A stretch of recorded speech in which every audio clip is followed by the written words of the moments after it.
Ce matin, on termine la thématique « Je suis ». J'espère que cette thématique-là va avoir été vraiment un encouragement puis une meilleure compréhension de qui est Jésus. Et on a prévu une nouvelle thématique qui va débuter en juillet, mais d'ici juillet, on va avoir quelques segments hors série et on a des beaux dimanches qui s'en viennent. Premièrement, la semaine prochaine, le 18 juin, ça va être la fête des pères.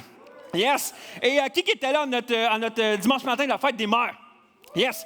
Je ne sais pas s'il y en a d'entre vous, vous avez aimé notre segment de la fête des mères avec des jeux, un hommage, une vidéo, un court message, tout ça. Et pour nous, à Acts 21, pour nous, c'est important de bâtir une communauté puis que ça ne soit pas seulement les pasteurs qui aient une parole sur l'estrade, mais que ça soit vous également, tout le monde dans la salle, parce qu'on est une famille ensemble, on est une communauté. Donc encore, on veut développer en fait ce rituel, pas rituel-là, mais c'est quoi le mot? Tradition, merci. Tradition de, à chaque fois, fête des pères, fête des mères et peut-être d'autres fêtes dans le futur, de faire des moments segments où est-ce qu'on peut rire, on peut s'amuser, on peut entendre des témoignages et on peut entendre également la parole de Dieu de manière spécifique dans ces sujets-là. Donc, la semaine prochaine, manquez pas ça parce qu'il va y avoir un segment très drôle et intéressant avec des papas, ça j'ai hâte. Et également, ça va être, Corentin va être là pour apporter le message de la fête des pères. Donc, j'ai très hâte de ça également. Et par la suite, le dimanche 25 juin, pour moi, je suis vraiment excité parce qu'on a la chance de pouvoir recevoir ici, dans le fond, le pasteur David Potier, qui est un de mes amis, qui est un ami proche, qui est le pasteur de l'église La Chapelle. Je ne sais pas s'il y en a qui connaissent La Chapelle, c'est une église à Montréal qui fonctionne super bien. Donc, David est le pasteur implanteur de cette église-là qu'aujourd'hui, on peut retrouver à Montréal, Gatineau, Québec. Et donc, pendant le 25 juin, il va y avoir le camp, le mini-camp d'Acts Mini qu'on organise, qui va être à Parole de vie. Yes, yes! Mais pour les parents, c'est pas un dimanche pour se relâcher, OK? Donc, vous pouvez arriver après la réunion, aller chercher vos enfants au camp Parole de vie. Donc, je vous invite à être là le 25 juin parce que ça va être un dimanche extraordinaire. Et pour moi, David, il fait partie du top 2, tu sais, après Philippe, là, bien sûr. Là, il fait partie du top 2, je pense, des meilleurs prédicateurs au Québec. Donc, honnêtement, je vous invite à être là. Ça va être incroyable. Puis pour ceux qui datent, qui sont ici depuis des années à Sherbrooke, David Potier a été pasteur jeunesse pendant des années ici à Sherbrooke. Donc, pour lui, de revenir, c'est comme de revoir des membres de sa famille. Donc, soyez là, manquez pas ça.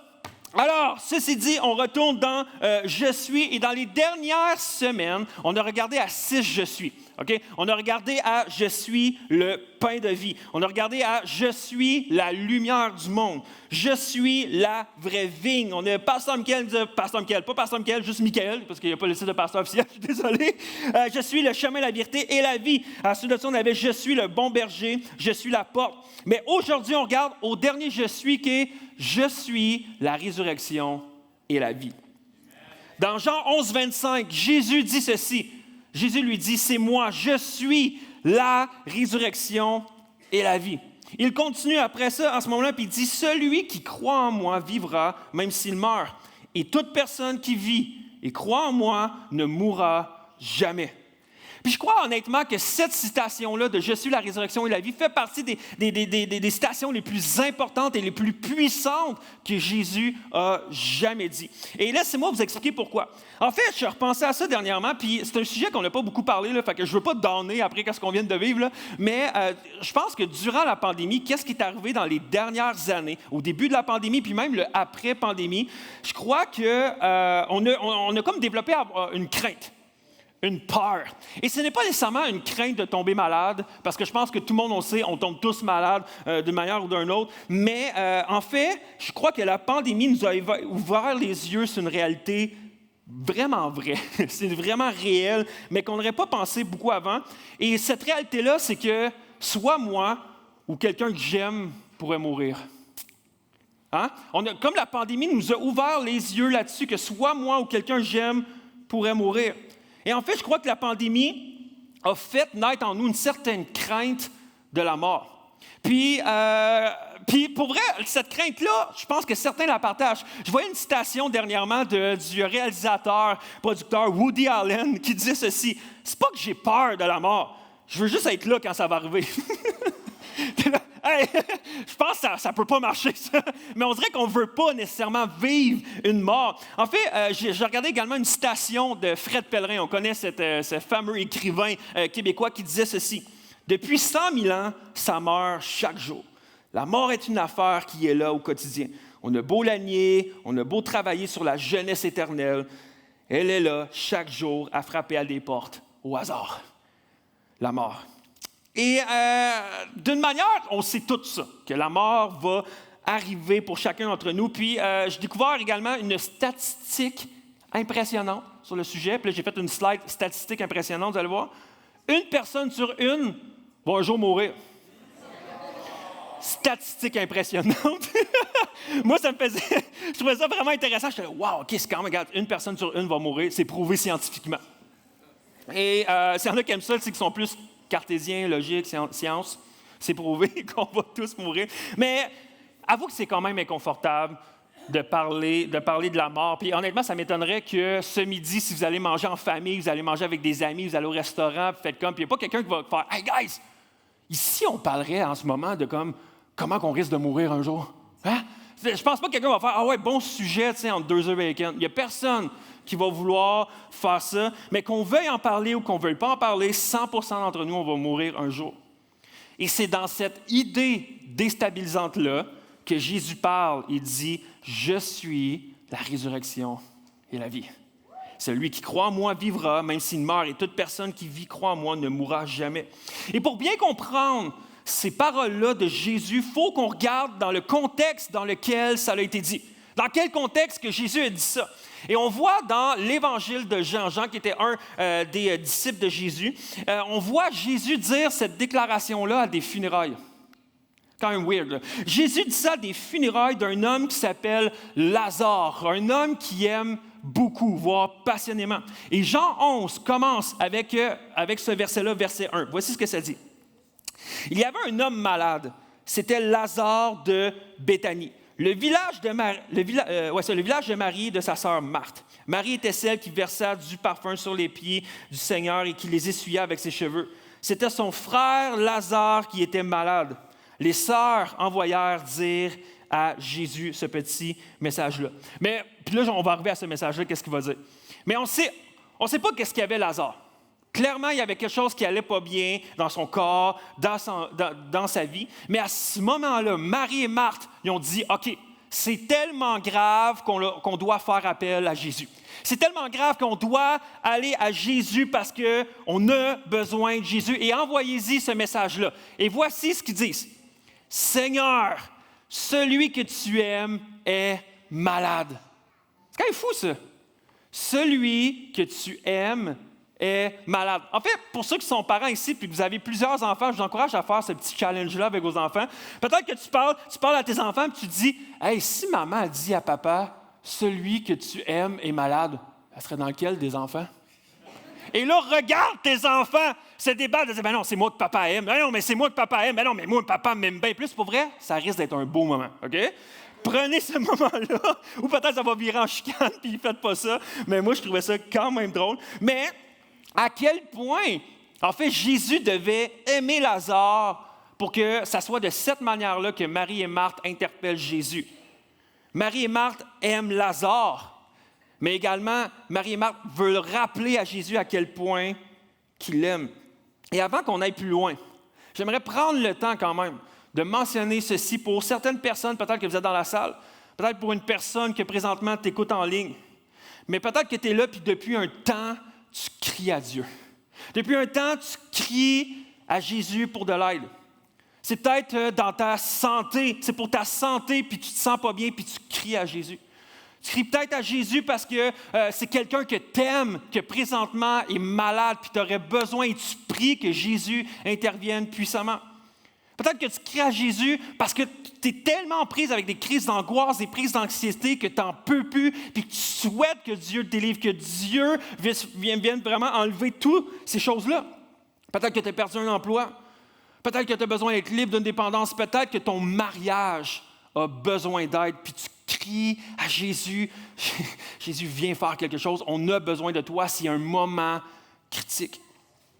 Mais je ne sais pas si tu as déjà lu cette histoire-là, peut-être dans le passé, ou que peut-être tu ne l'as jamais lu, quoi que ce soit. Mais lorsqu'on regarde dans cette histoire-là de Jean 11, versets 4 à 16, Marie et Marthe crient à Jésus, « Hey, celui que tu aimes est malade! » Et à ce moment-là, quelle est la réponse de Jésus?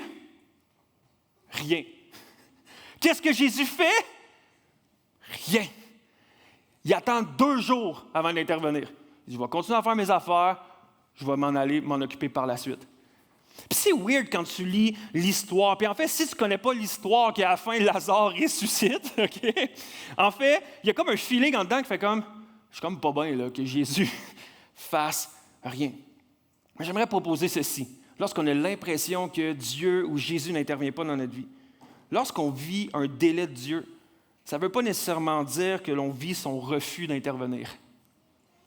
Ça ne veut pas dire, car souvent dans l'expérience que j'ai eue dans ma vie, puis dans la vie des autres que je vois, c'est que Dieu cherche aussi à faire quelque chose en nous avant de pouvoir faire quelque chose pour nous. Et ça, c'est important. Jésus, Dieu cherche souvent à faire quelque chose en nous, nous travailler personnellement dans notre deep, dans notre cœur, dans notre âme, dans notre esprit, avant de faire quelque chose pour nous. Alors, ce qu'on vit dans l'histoire, c'est que l'annonce arrive jusqu'à Jésus. Et Jésus choisit d'attendre. Puis il finit par partir 2 jours plus tard pour se rendre à la maison de Marie et Marthe. Puis à son arrivée, voici ce que ça nous dit au verset 17. À son arrivée, Jésus trouva que Lazare était depuis 4 jours dans le tombeau. 4 jours! OK, ça, si tu fais des calculs, Jésus a attendu 2 jours avant d'intervenir puis de partir de où ce qu'il était. Puis après, par la suite, il s'est dirigé vers Marie et Marthe, vers la maison de Marie et Marthe, et ça a pris 2 jours de voyage. Ça faisait 4 jours que Lazare était mort. 4 jours. Puis ici, le 4 jours, il est vraiment significatif parce que dans la culture juive, dans la tradition juive, dans les croyances juives, à cette époque-là, on croyait que lorsque tu mourais et que tu étais mort, ton esprit restait au-dessus de ton corps pendant 3 jours. Mais qu'après 3 jours, c'était fini. Après ça, 3 jours, c'est fini. Après 3 jours, il n'y a plus d'espoir. Et quand Jésus se présente à la 4e journée, qu'est-ce que le monde pense? C'est fini. Il est trop tard, Jésus. Il est trop tard, c'est fini. Tu as manqué ton opportunité. Tu es arrivé beaucoup trop tard. Puis si je peux mettre ça en contexte aujourd'hui, de quoi ça pourrait avoir l'air aujourd'hui dans notre quotidien? C'est peut-être que depuis des années, tu vois ton enfant se rebeller. Tu vois ton enfant se rebeller, il y a des difficultés. Puis tu le vois être perdu jour après jour. Puis qu'après des années que tu essaies de l'aider, tu essaies de le secourir, tu essaies d'y venir en aide, puis ça ne marche pas. Puis tu as l'impression tu te dis, c'est fini. On dirait c'est mort. Je ne peux pas rien faire, je ne peux pas intervenir, c'est mort. Ou peut-être que c'est pour ton mariage.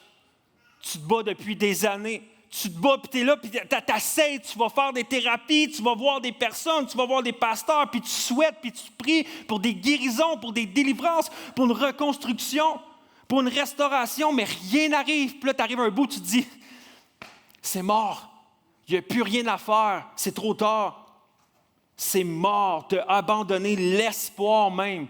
C'est comme dans ta situation, tu es rendu au 4e jour. C'est trop tard. J'aimerais dire ce matin que c'est à cet endroit-là précis que tout le monde se trouvait avec Lazare. Tout le monde était là, il est trop tard, Jésus. Il est trop tard. Et voici 2 réponses courantes auxquelles que chacun d'entre nous on fait face lorsqu'on fait face à la douleur ou à une perte. Voici 2 réponses qu'on a. Voici la première qu'on se dit parfois. Si Jésus avait intervenu dans mon passé, il aurait pu sauver ce que j'ai perdu. Si Jésus avait intervenu avant, peut-être que je ne serais pas en train de vivre ça en ce moment. Si Jésus t'avait intervenu avant, peut-être que je ne serais pas en train de vivre ça dans mon mariage présentement. Si Jésus t'avait intervenu dans la vie de mon enfant, peut-être que présentement, il ne serait pas perdu comme ça en ce moment. Si tu avais intervenu dans ma vie, dans mon travail ou peu importe, peut-être qu'en ce moment, je ne serais pas en train de vivre toutes ces crises-là et ce mal-être-là, cette dépression-là, cette anxiété-là. Et voici ce que Marthe répond à Jésus lorsqu'il est arrivé. On voit ça dans Jean 11, verset 21. Marthe dit à Jésus, « Seigneur, si tu avais été ici, mon frère ne serait pas mort. Si tu avais été là avant, mon frère ne serait pas mort. Puis même plus tard, on voit que Marie arrive dans l'histoire. Puis qu'est-ce qu'elle dit? Exactement la même chose. Elle dit au verset 32, « Marie arriva à l'endroit où était Jésus. Quand elle le vit, elle tomba à ses pieds. Elle lui dit, « Seigneur, si tu avais été ici, là, mon frère ne serait pas mort. » Jésus, si tu avais intervenu au bon moment, là, puis tu ne serais pas en retard, en ce moment, mon frère sûrement vivrait. Puis on peut sentir la déception puis la colère dans la vie, dans le cœur, en fait, puis dans les propos de Marie puis Marthe. Même que les gens qui étaient là autour, qui faisaient partie des funérailles, qui étaient là, au verset 37, ça nous dit ceci. Et quelques-uns d'entre eux lui dirent, « Lui qui a ouvert les yeux des aveugles, là, ne pouvait-il pas aussi faire en sorte que cet homme ne meure pas? » Le gars, il fait des miracles, là, il arrive comme ça. Il n'aurait pas pu intervenir, puis aujourd'hui, on ne serait pas en train de vivre des funérailles. Si Jésus avait intervenu dans mon passé, il aurait peut-être pu sauver ce que j'ai perdu. T'es-tu déjà retrouvé là avec Dieu? Moi, je me suis déjà retrouvé là avec Dieu. Je me suis déjà retrouvé à des endroits où j'étais comme, Dieu, pourquoi tu n'as pas intervenu avant? Pourquoi tu n'as pas fait quelque chose pour pas que j'aille à subir chacune des effets négatifs, pour pas que j'aille à avoir cette douleur-là, à vivre cette souffrance-là, à vivre toute cette perte-là que je vis présentement? Pourquoi Dieu t'es pas intervenu avant? Pourquoi Dieu t'a pas pu agir ou prévenir tout ça? Là, ça ne va pas. Et voici la réponse de Jésus à ce genre de pensée-là. Jésus dit, au verset 23, Jésus lui répondit, « Ton frère ressuscitera. » C'est quand même courageux, là. Jésus arrive, fait comme, « Tu penses que je t'arrive en retard? Tu penses qu'il est trop tard? » Il dit, « Aujourd'hui même, ton frère va ressusciter. » Puis comment Marthe répond à ça? Je pense qu'elle répond de la même manière que chacun d'entre nous, on répond soit à nous-mêmes ou à quelqu'un de notre entourage lorsqu'on fait face à une perte, lorsqu'on fait face à une souffrance, lorsqu'on fait peut-être face même à quelqu'un qui est décédé dans notre entourage. Puis qu'est-ce qu'on dit à cette personne-là souvent? On dit, tu sais, on le sait, écoute, un jour, on va le revoir au ciel, tu sais. Un jour, on va le revoir auprès de Dieu, on va pouvoir le revoir, tu sais. Ou peut-être que tu es dans une souffrance, une douleur, ou quelqu'un dans ton entourage souffre, et là tu lui dis, garde, écoute, au moins la Bible nous donne l'espoir qu'un jour, lorsqu'on va être au ciel, il n'y en aura plus de souffrance. Il n'y en aura plus de douleur. Peut-être que tu viens de perdre un être cher, mais peut-être que tu viens de perdre un animal de compagnie. Peut-être que tu as perdu ton chat. Puis la bonne nouvelle, c'est que maintenant, tu pourrais t'acheter un vrai animal de compagnie, un chien.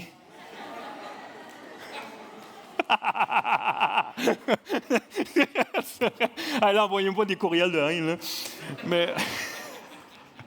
Mais Marthe répond ceci à Jésus. Lorsque Jésus lui dit, ton frère va ressusciter, Marthe lui répond ceci. Je sais, lui répondit Marthe, qu'il va ressusciter lors de la résurrection, le dernier jour, lorsque tout le monde va se retrouver auprès de Dieu et que tous les croyants vont ressusciter auprès de Jésus. Ce qu'elle dit, c'est qu'elle est en train de dire, ouais, je sais que tu n'as pas agi dans mon passé, mais là, tu me parles que tu peux faire quelque chose dans le futur, plus tard. Et voici la deuxième réponse qu'on a face à la douleur ou une perte souvent que chacun d'entre nous, on a tendance à avoir. La deuxième réponse, c'est ceci. J'imagine que Jésus a le pouvoir de me donner de l'espoir un jour, dans l'avenir. J'imagine que Jésus a ce pouvoir-là, peut-être d'un jour d'intervenir. J'expérimente une perte aujourd'hui, mais peut-être qu'un jour, je vais me sentir mieux. Même si c'est au ciel, je veux un jour me sentir bien. C'est parfois de la manière comme ça qu'on répond à Jésus, qu'on répond à nous-mêmes ou qu'on répond à quelqu'un de notre entourage. Pour ceux qui ce matin, vous avez perdu un emploi, tu as peut-être perdu une entreprise, tu as peut-être perdu une personne chère, tu as peut-être perdu un rêve. Certainement, ça peut te réconforter de dire « Ah, mais un jour au ciel, tu sais, Jésus va restaurer tout ça, puis j'aurai plus mal, j'aurai plus de peine, j'aurai plus de douleur. » Mais c'est-tu moi ou chacun d'entre nous, dans notre cœur, on espère que Jésus peut apporter de l'espoir aujourd'hui? Hein? C'est juste moi qui souhaite, puis qui croit, qui espère que Jésus peut apporter une guérison, de la paix, peut apporter vraiment le Saint-Esprit qui vient juste nous donner tout ce qu'on a de besoin pour restaurer tout ce qu'on a de besoin. Mais moi, je crois que la vie et l'espoir est accessible encore aujourd'hui. Pas seulement dans mon passé, pas seulement dans le futur, lorsqu'on va se retrouver au ciel, mais aujourd'hui. Aujourd'hui. Puis j'aimerais qu'on puisse regarder la réponse de Jésus. Jésus répond une des phrases les plus puissantes, comme on l'a vu tantôt. C'est à ce moment-là, lorsque Marc lui dit « Ouais, il va pouvoir ressusciter là, lorsque tout le monde va être ressuscité, là, lorsqu'on va se retrouver avec toi, avec Dieu. » Puis là, Jésus lui répond « C'est moi qui suis la résurrection et la vie. » C'est ce que Jésus répond face à une réponse qu'on a au milieu de la souffrance. Et il demande la question à 1 million de dollars. Il pose la question par la suite à Marthe, puis il pose « Crois-tu cela? » Elle dit, ouais, je sais que tu peux le ressusciter. Puis il est comme, je suis la résurrection et la vie. Le crois-tu? Oh! Et Jésus est en train de dire, je ne suis pas seulement le Dieu d'hier ou le Dieu de demain, mais j'ai la puissance d'apporter la résurrection et la vie maintenant, aujourd'hui. Puis là, Jésus ne dit pas, hey, j'ai un jour, ou peut-être un jour, je serai la résurrection et la vie. Non, il dit, je suis présentement, dans le temps présent, la résurrection et la vie. Et à ce moment-là, ce que Jésus fait pour prouver qu'est-ce qu'il dit, il ressuscite Lazare d'entre les morts. Il ressuscite et Lazare sort de où est-ce qu'il était. Et quand Jésus se trouve prêt à le faire, mais ça c'est quand même drôle, sais-tu qu'est-ce qu'il fait? On va voir ça au verset 38. Jésus, de nouveau profondément indigné, parce que les gens font comme, c'est ça, tu aurais pu faire de quoi? Puis là, le monde, il chiale après Jésus. Puis il est profondément indigné. Là, le guys, va me montrer, moi, qu'est-ce que je suis capable de faire. Il se rendit au tombeau. C'était une grotte, une pierre fermait l'entrée. Jésus dit, enlevez la pierre, enlevez-la. Marthe, la sœur du mort, ils mettent la sœur du mort, il est mort, là, lui dit, Seigneur, il sent déjà. Parce que ça fait 4 jours qu'il est là. Hey, ma Marthe, elle fait, le monde sont là, fais pas ça. Ah non, Jésus, hey, ça pue. Ça pue, il pue, fais pas ça, ça schlingue bien raide. Il n'y a aucune possibilité de faire revivre un mort, non seulement un mort qui pue. J'aimerais te poser la question. Y a-t-il quelque chose dans ta vie qui pue? Y a-t-il quelque chose dans ta vie qui sent la mort? Y a-t-il quelque chose que c'est mort depuis longtemps, puis une odeur de mort qui va avec? Mais Jésus marche dans cette situation-là, il dit, « Je suis la résurrection et la vie. » Et voici la réponse de Jésus face à la souffrance et à la perte. Jésus prouve que la résurrection n'est pas seulement une possibilité future, mais qu'elle est une réalité présente.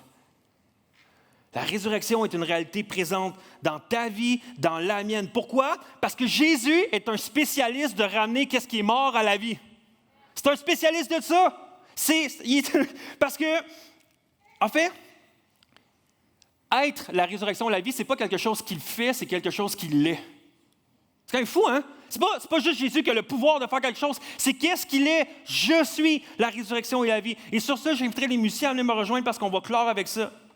Lorsque Jésus dit « Je suis la résurrection et la vie », il est en train de dire « Partout où je mets les pieds, que je suis présent quelque part, quand je mets les pieds dans une pièce, les choses mortes peuvent revenir à la vie. » Il pose la même question à chacun d'entre nous. Le crois-tu? Le crois-tu? Puis c'est ça la grande question. Parce que qu'est-ce qu'on croit un rôle à jouer dans ce que Jésus a la puissance de faire? Parce que si tu ne le crois pas, tu n'iras pas vers Jésus pour qu'il ressuscite. Si tu ne crois pas que Jésus a le pouvoir, qu'il est la résurrection et la vie, tu n'iras pas vers lui si tu as quelque chose de mort qui sent et que tu as besoin d'une restauration. Puis je crois que c'est maintenant peut-être un grand challenge pour plusieurs d'entre nous ici. Parce que peut-être que tu es ici ce matin puis tu n'es pas certain, tu n'es pas sûr que Jésus peut réellement ramener quelque chose qui était mort à la vie. Le doute est là. Tu es comme, ah. Mais je veux vous poser une question. comme qu'on voit dans l'histoire et à plusieurs endroits même dans la Bible, si Jésus entre dans une pièce et que peu importe l'endroit où il met le pied, les choses mortes reviennent à la vie. Il est la résurrection et la vie. Où est-ce que Jésus réside aujourd'hui? On dit que Jésus est dans cette salle, c'est pour ça que le dimanche matin, on va à l'église. Parce que la présence de Dieu est là, puis on dit Jésus est dans cette salle, mais Jésus n'est pas dans un building. Non. Ouais, mais ça nous dit dans la Bible là, que Jésus, après avoir ressuscité, il est monté au ciel, puis ses disciples ont vu, puis maintenant, Jésus règne au ciel. Mais oui, il est là, mais il n'est pas seulement là. La Bible nous dit que si tu es croyant, si tu es un disciple de Jésus, si tu es quelqu'un qui a mis sa foi en Jésus, tu crois qu'il est Dieu, qui est mort pour tes péchés, tu as même choisi de le suivre, tu as choisi de te faire baptiser pour attester devant chacun d'entre nous, puis les gens que tu aimes, de dire « Je suis quelqu'un qui croit en Jésus ». Pense à ça, là, parce que quand on creuse dans la Bible, où est-ce que Jésus demeure aujourd'hui? En nous. Jésus demeure en nous. Pense 30 secondes à l'implication de tout ça. Là. Romains 8, 11 nous dit ceci. nous dit ceci. La même puissance qui a ressuscité Jésus d'entre les morts est en nous. Je vais le répéter. Là. Romains 8, 11. L'apôtre Paul dit ceci. La même puissance qui a ressuscité Jésus d'entre les morts habite en nous. Le Saint-Esprit, l'Esprit de Dieu habite en toi si tu as donné ta vie à Dieu. Tu as cette puissance-là qui est en toi. Ce qui veut dire que si tu es ici ce matin et qu'il y a quelque chose en toi ou dans ta vie qui est mort, que ça pue tellement que la mort est là, l'Esprit de Dieu qui est en toi peut ramener tout ça à la vie. Puis j'aurais pu faire un message sur tout ce que ça impliquait la résurrection, puis lorsqu'on va se retrouver auprès de Dieu. Puis c'est vrai que les croyants, on a cet espoir-là que si on met notre foi en Jésus, que notre vie ne s'arrête pas juste ici sur terre. Mais lorsqu'on parle de l'éternité, on va se retrouver auprès de Dieu pour l'éternité. Que chacun d'entre nous, on a la vie éternelle. Et soit qu'on la passe avec Dieu ou soit qu'on la passe sans Dieu. Et puis j'aurais pu passer tout ce temps-là à parler là-dessus, mais je voulais quand même amener cette réalité-là présente. Que la résurrection et la vie n'est pas quelque chose seulement de futur, mais c'est quelque chose de présent. Peut-être que tu es ici ce matin puis que tu te sens même spirituellement mort.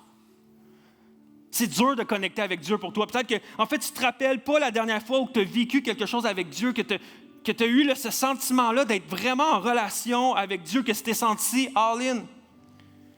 Pourquoi? Parce que tu te vois continuellement partout où tu as échoué, partout où tu as failli, partout où tu as commis des péchés, partout où tu as juste t'as messed up. Puis, tu as fait des affaires même que tu ne raconterais même pas à personne, que personne ici sait. Même les personnes plus proches de toi ne savent même pas. Puis ça t'amène dans la honte, puis ça t'empêche par la suite de connecter avec Dieu. Puis tu te retrouves même à un endroit où tu te dis, il n'y a aucune chance que je puisse revenir à Dieu comme je l'ai déjà été. Parce que je suis allé trop loin, c'est mort. Ma vie spirituelle est morte. Rendu où je suis, c'est trop loin. Mais c'est un mensonge. C'est un mensonge parce que Jésus dit « Je suis la résurrection et la vie ». Si tu es ici ce matin et que tu as une relation avec tes parents ou tu as une relation avec tes enfants qui sont brisés puis tu crois que c'est complètement mort, pas pour Dieu. Tu crois que ton mariage est mort, pas pour Dieu. Tu crois que c'est mort et que tu es pris sous des dettes et que tu ne peux plus t'en sortir, pas pour Dieu. Tu crois que ta santé mentale, c'est fini, pas pour Dieu. Parce que Jésus dit, je suis la résurrection et la vie. Puis comment Jésus a toute cette puissance-là? Pourquoi Jésus a toute cette puissance-là? En fait, parce que Jésus, et peut-être que tu es ici ce matin, puis c'est la première fois que tu vas entendre ça, mais Jésus est la seule et unique personne qui a vécu sur terre, puis qui a vécu une vie parfaite, sans commettre de faute, sans commettre de péché, sans se rebeller contre Dieu. Et il a vécu sa vie parfaite-là jusqu'à sa mort et que 3 jours plus tard, il est ressuscité. 3 jours plus tard, Jésus a vaincu la mort, il est revenu à la vie. Donc aujourd'hui, ça fait de lui la seule personne est capable de tout restaurer dans ta vie. Parce que Jésus est plus fort que la mort. C'est la seule personne qui est revenue d'entre les morts, donc c'est la seule personne qui a la puissance de vaincre la mort. Et la Bible nous dit que cette même puissance-là qui a ressuscité Jésus d'entre les morts habite en nous. Seulement si on choisit d'abandonner notre vie à Dieu. D'abandonner notre vie à Jésus, qui est la résurrection et la vie. Et ce matin, je vais terminer avec 2 propositions pour vous. La première proposition, c'est peut-être que tu es ici ce matin et que tu n'as jamais réellement mis ta foi en Dieu. Tu n'as jamais vraiment dit que Jésus, je veux te suivre, je veux croire en toi. Puis peut-être que tu entends des paroles comme ça, puis tu fais comme, j'aimerais ça, moi, goûter à cette restauration-là. J'aimerais dire, oui, Jésus est prêt à restaurer peut-être dans ta vie des rêves, il est prêt à restaurer ton couple, il est prêt à restaurer tes relations, il est prêt à restaurer d'enlever tes dépendances, d'amener cette guérison-là. Mais la chose que Jésus est venu le restaurer, qui est le plus important, c'est ta relation avec Dieu. Parce qu'à cause de nos fautes, à cause de nos péchés, ça dit qu'il y a un gap entre nous et Dieu, qu'on ne peut pas être en relation avec lui, ce qui veut dire que même lorsqu'on va mourir, on ne peut pas entrer dans sa présence. Si seulement si on est capable de se retrouver parfait devant lui. Et je vous garantis, il n'y a personne ici qui est capable de faire ça. La seule personne qui a été capable de faire ça, c'est Jésus. Et c'est pourquoi Jésus est mort à la croix. Pour que sur lui, à la croix, il puisse prendre cette faute-là, cette condamnation-là qu'on avait chacun d'entre nous face à Dieu. Et qu'il y a eu un échange. Le droit que Jésus avait de se retrouver devant Dieu, il a été transféré à nous. Et la malédiction de nous, de ne pas pouvoir se retrouver dans la présence de Dieu, a été mise sur Jésus. Cette mort-là que chacun d'entre nous méritait, à cause de nos fautes, Jésus l'a pris sur lui. Mais il est ressuscité. Puis il a dit, maintenant, ça c'est mort. Si tu mets ta foi en moi, si tu crois en moi, si tu es prêt à vouloir me suivre, maintenant ta relation avec Dieu le Père va être restaurée. Et tu peux avoir cet espoir-là de te retrouver avec Dieu dans l'éternité, lorsque ta vie sur terre, ta courte vie sur terre va être terminée. Parce que oui, on va tous, comme j'ai vu tantôt, on va tous mourir un jour. Mais après ça, notre vie continue. Puis où est-ce que tu veux être? Avec Dieu ou sans Dieu? Mais moi, j'aimerais t'inviter aujourd'hui à dire, je veux être avec Dieu. Je veux être avec Dieu. Et si c'est toi ce matin, puis tu n'as jamais choisi vraiment de dire, à qui je veux mettre ma foi en Dieu, je veux mettre ma foi en Jésus, je veux croire que Jésus a fait ça pour moi. Tantôt, on va prendre un temps de prière et je vais t'inviter à pouvoir dire, Jésus, je veux te suivre. Et ça ne demande pas une formule magique. C'est seulement une décision de cœur de dire, maintenant, je veux marcher avec toi, Jésus. Je veux délaisser ma propre vie, marcher comme de mes propres moyens, mais maintenant, je veux marcher avec toi, selon tes désirs, ton cœur pour moi. Et le deuxième appel que je veux faire pour chacun d'entre nous, c'est peut-être qu'il y a quelque chose qui est mort. Puis tu as perdu espoir que Jésus peut intervenir. Tu as perdu espoir que Jésus peut intervenir. Tu as perdu espoir que Jésus peut amener la guérison. Tu as perdu espoir que où est-ce que la mort, Jésus peut apporter la vie. Pendant des bouts de temps, tu as prié, tu as jeûné même. Mais tu as abandonné. Tu as perdu espoir. Puis que tu apprends à vivre avec certaines choses. Comme, bon, mais ça a l'air que c'est comme ça. Non. Jésus peut tout restaurer. Puis on a des histoires ici. La salle est remplie d'histoires de relations parents-enfants qui ont été restaurées. La salle est remplie d'histoires de mariages qui ont été restaurés. La salle est remplie d'espoir de gens qui étaient dépendants puis que Jésus les a restaurés. La salle est remplie de gens, de personnes qui étaient en prise avec de l'anxiété, des angoisses, des crises, puis qu'aujourd'hui, je marche avec une paix. La salle est remplie de gens qui étaient remplis de doutes de ce qui je suis, je n'ai pas d'identité, je ne sais pas où je vais, je n'ai même pas de raison de vivre, j'ai des pensées de mort. Et où est-ce que Jésus a amené la vie et des pensées de vie? La salle est remplie de témoignages comme ça. Puis ça pourrait être ton témoignage aussi. Si seulement on retourne à Jésus et dit, la résurrection et la vie, c'est pour aujourd'hui, pour ma vie à moi, puis je veux retourner à Jésus. Est-ce qu'on peut se lever ensemble? On va prendre un temps de prière et on va aller adorer notre Dieu. On va adorer notre Seigneur qui dit aujourd'hui, je suis la résurrection et la vie. Je demanderai à chacun d'entre vous on va juste fermer les yeux, se concentrer sur nous d'une manière individuelle. J'aimerais juste qu'on se concentre sur chacun d'entre nous, notre cœur, nos désirs, notre cœur en fait, nos besoins en fait.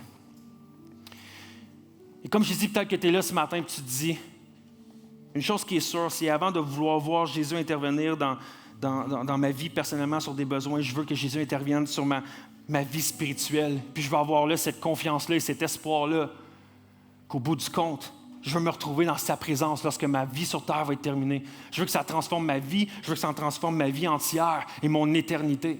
Et si c'est toi ce matin, tu te dis, j'ai jamais eu cette chance-là, je pense que je ne l'ai jamais faite ouvertement, personnellement, de dire, je veux te suivre. Et si c'est toi ce matin, je veux te donner la chance que je puisse prier avec toi. Je veux te donner la chance que on va t'accompagner en tant qu'Église, puis que ce matin, ça pourrait être un nouveau départ avec toi, avec Dieu. Alors, si c'est toi, alors que les yeux sont fermés, puis que tu veux dire, moi, je veux donner ma vie à Dieu aujourd'hui, je veux suivre, je veux avoir cette assurance-là de l'éternel avec lui. Si c'est toi, d'où tu es, lève ta main parce que j'aimerais prier avec toi. Oui, je vois ta main. Oui, je vois ta main. Oui, je vois ta main. Oui, je vois ta main à l'arrière. Oui, je vois ta main à l'arrière. Parfait.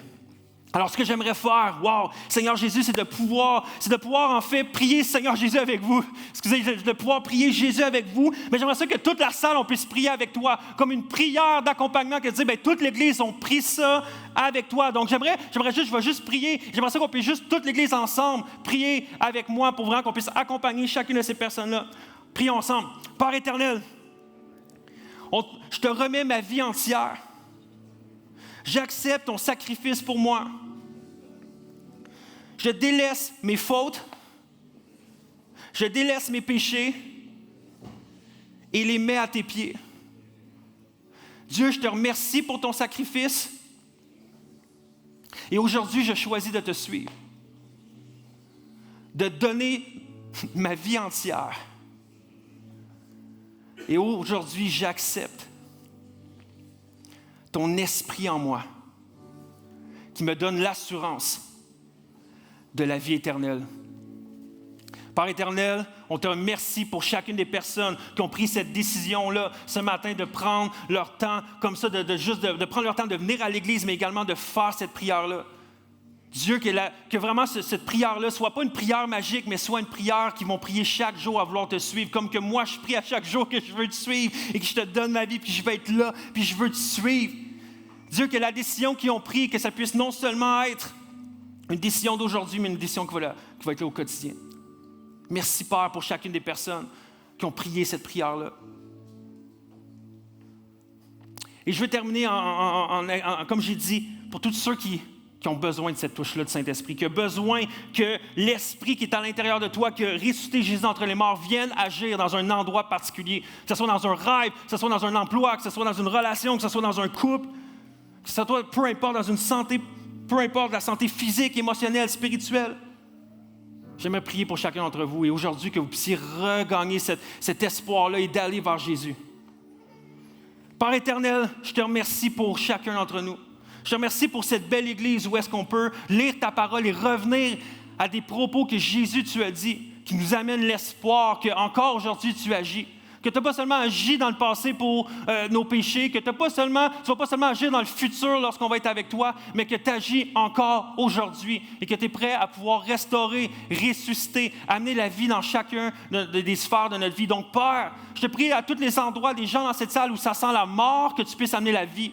Que où ça soit, où est-ce que c'est brisé, qu'il n'y a plus d'espoir, que tu amènes ces choses-là à ressusciter dans le nom puissant de Jésus.